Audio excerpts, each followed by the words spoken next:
Pressure कैसे काम करता है। जैसे आप इस कमरे को देख रहे हैं, यहाँ पे लाइटें हैं, एसी है, टीवी है, लेकिन अगर मुझे टीवी को चलाना है, लाइटों को चलाना है या फैन को चलाना है जो इधर है, उनके अलग अलग स्विच पॉइंट बने हुए हैं। मुझे सिर्फ इतना करना है कि वो स्विच क्या है वो मुझे पहले से लर्न कर लेना है कि जब भी मुझे फैन चलाना है तो ये स्विच दबाना है। यानी कि आपके जिस तरह से घरों में अलग अलग स्विचेस हैं, उन स्विच को जब आप स्विच ऑन करते हैं तो एक पर्टिकुलर रिस्पॉन्स आता है। ठीक उसी तरह से प्रेशराइज्ड मेडिसिन के तहत हमारे बॉडी में भी कई सारे ट्रिगर पॉइंट्स हैं, स्विच पॉइंट्स हैं, जिनको अगर आप ठीक से स्टिमुलेट कर देंगे तो आपको एक पर्टिकुलर फिजियोलॉजिकल रिस्पॉन्स मिलेगा।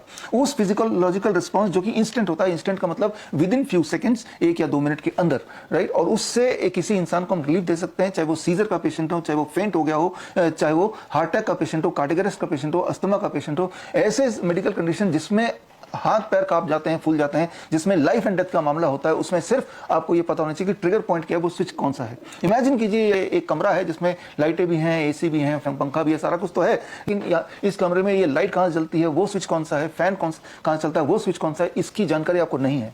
जानकारी नहीं होने से सिर्फ इतना होगा कि वो सारे फैसिलिटी होने के बावजूद भी आपके वो किसी काम का नहीं है। ठीक इसी प्रकार याद रखिए कि हमारे बॉडी में भी ऐसे बहुत सारे स्टिमुलेटिंग पॉइंट्स हैं जहां प्रेशराइज करके, जिनको कुछ जगह पे, कुछ के लिए वो एक्यूप्रेशर बोलते हैं, कुछ के लिए वो कार्डियक कंप्रेशन बोलते हैं, इस तरह से अलग अलग नामों से है, लेकिन वो एविडेंस बेस्ड है।